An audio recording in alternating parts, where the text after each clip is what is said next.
ఆ నందినీ ధేనువును 40 రోజులు సేవించేప్పటికీ ఒక చిన్న విచిత్రం జరిగింది. 40వ రోజు ఇంకా తెల్లవారితే పూర్తి అయిపోతుంది ఈయన వ్రతం. ఆ రోజు ఏం జరిగిందంటే ఒక పెద్ద సింహం వచ్చింది. ఆ సింహం వచ్చి ఆ గోవు మీదకి ఇట్లా కబళించడానికి పడుతుంటే ఆగు అన్నాడు రాజు. ఓ రాజా అన్నది. సింహం మనుష్య భాషలో మాట్లాడుతుంది. ఎవరు నీవు అన్నాడు. నన్నేమి సామాన్యుడు అనుకుంటున్నావా, నేను ఎవరో తెలుసా అన్నది సింహం. నువ్వెవరయ్యా, ఎవరైతే ఏమి, మా గురువు గారి సొమ్ము హోమధేనువు ఇది, దీన్ని ముట్టుకోవడానికి వీలు లేదన్నాడు. అయితే ఏం చేస్తావు అన్నాడు. నిన్ను క్షమించి వదిలేస్తాననుకున్నావా అని ఇలా బాణం తీయడు. ఇలా తీస్తే చెయ్యి ఇలాగే అయిపోయింది, తీయడానికి రాలేదు. ఇలా శిల్పంలాగా అయిపోయాడు. నోరు మాట్లాడుతున్నది, తల కదులుతోంది కానీ చేతులు కదలటం లేదు, ఆగిపోయాయి. ఆగిపోతే అప్పుడు అన్నది, నేనేమైనా మామూలు సింహం అనుకుంటున్నావా ఓ దిలీప రాజా, నేను సామాన్య సింహమును కాదు. కుంభోదరం నామని కుంభమిత్రం పాదార్పణానుగ్రహపూత పృష్ఠ. ప్రతిరోజు పరమేశ్వరుడు కైలాసములో ఎద్దు మీద కూర్చునేటప్పుడు ఆయనకు ఒక పాదపీఠం కావాలి. ముందు ఇది ఎక్కి అది ఎక్కుతాడు. ఆ ఎక్కడానికి నేను ఇలా వంగుతాను. ఆయన ముందుకొచ్చి నా మీద కాలు పెట్టి మళ్ళీ ఎద్దు మీద, వృషభం మీద అధిరోహిస్తాడయ్యా. అటువంటి పవిత్రమైన వీపు కలిగినటువంటి మహాత్మ్యము కలిగిన వాడిని నేను. నన్నేమన్నా సామాన్యుడు అనుకుంటున్నావా? నేను కుంభోదరుడను, నా పేరు కుంభోదరుడు అని చెప్పింది ఆ సింహం. చెబితే అప్పుడు అనుకున్నాడు ఆయన, ఓహో నా అవమానపడుతున్నాడు, నేను ఇంత చక్రవర్తిని, ఇంత వీరుణ్ణి, నేను ఇలా అయిపోయానేమిటి, నాకు బాణం రావటం లేదేమిటి, చేతులు ఆగిపోయాయి, శిలాప్రాయం అయిపోయాయని బాధపడుతున్నాడు. నేను ఇంత తక్కువ వీరుణ్ణా అని. అప్పుడు అర్థమైంది, ఓహో ఈయన పరమేశ్వరుని యొక్క సేన, అందువల్ల ఆయన ముందు నా ప్రభావము తగ్గింది అని కొంచెం మనస్సులో తేటపడ్డాడు. ఏమి అద్భుతమైన ప్రసంగము. సింహము రాజు మాట్లాడతారు. మాట్లాడితే, అయ్యా నువ్వు గొప్పవాడవని నాకు తెలిసింది, కానీ ఇది నా హోమధేనువు, మా గురువు గారి సొమ్ము, దీన్ని రక్షించటం నా కర్తవ్యము, అందువల్ల దీన్ని వదిలి నీకేం కావాలో చెప్పు, 1000 ఆవులు ఇస్తాను అన్నాడు. 1000 ఆవులు నువ్వే పెట్టుకోవయ్యా పిచ్చివాడా, నాకెందుకు నీ 1000 ఆవులు, నాకు ఈ ఆవే కావాలి అన్నాడు. అలా కాదయ్యా, నీకు ఇంకొక మాట చెబుతాను విను, నా శరీరాన్ని తీసుకో, భక్షించు అని అన్నాడు. అంటే నువ్వు చాలా పిచ్చివాడిలాగా కనపడుతున్నావు నాకు. అల్పస్య హేతోహో బహుహాతుమిచ్చం. చాలా చిన్నదానికి పెద్ద వస్తువును అప్పచెబుతున్నావయ్యా నువ్వు. నీ శరీరం చాలా గొప్పది. ఈ ధేనువేముంది, ఒక ఆవు. ఈ ఆవు పోతే 1000 ఆవులు ఇస్తావు నీ గురువు గారికి. 1000 కాదు 2000 ఇస్తావు. ఇంత ధనవంతుడివి, చక్రవర్తివి నువ్వు. కాబట్టి ఈ ఆవు కోసం ఎందుకు ఇంత పట్టుబడుతున్నావు? ఏం చేస్తున్నావు నువ్వంటే ఏమన్నా తక్కువ వాడివా అని అప్పుడు అది చెప్పింది. నవం వయః కాంతవపు శరీరం.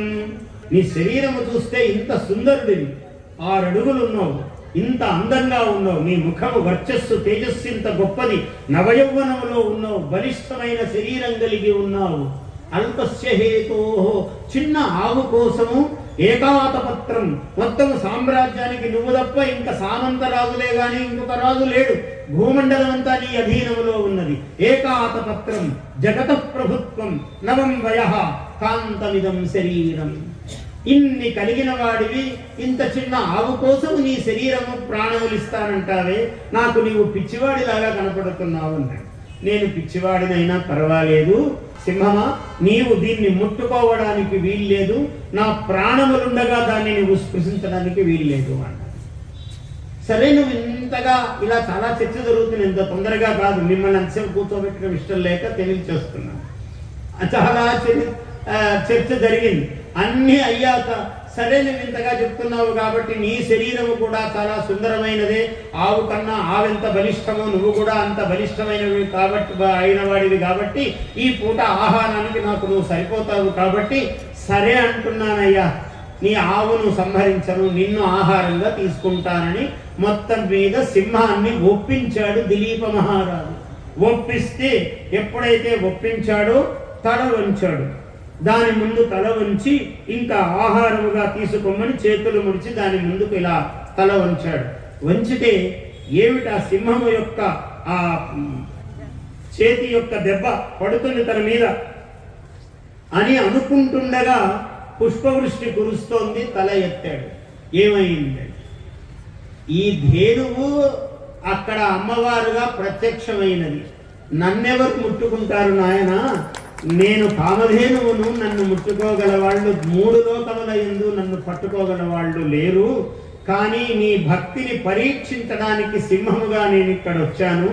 నేను సింహమును కాదు నేను అని ఆ దేవత ప్రత్యక్షమయ్యి, గోదేవత కామధేను దేవత సాకారముగా స్త్రీ రూపముగా ప్రత్యక్షమయ్యి, నాయన భుంక్ష్వ పత్రపుటే మదీయం పయః ఉపభుంక్ష్వ, ఇదిగో పాలు పిండుకో, ఈ పాలు తీసుకుని త్రాగు, నీకు ఉత్తమోత్తమైన సంతానము, ఒక జగదేక గణ్యుడైనటువంటి మహాపురుషుడు నీకు కుమారుడుగా జన్మిస్తాడు, ఇదిగో ఈ పాలు తాగు అన్నది.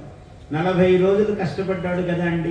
మనం ఏదైనా ఒక వ్రతం చేశామంటే 41 రోజు వరవిస్తామంటే హడావిడి పడిపోయి ఇంకా అయిపోయిందండి అని గబగబా పంచ మార్చేసుకుని మన మడి చీర వదిలేసి ఇంకా వెళ్ళి. కానీ ఆయన దిలీపుడు ఎంత గొప్పవాడో చూడండి. ఈ మాట చెబితే ఆయన పాలు తీసుకున్నాడు.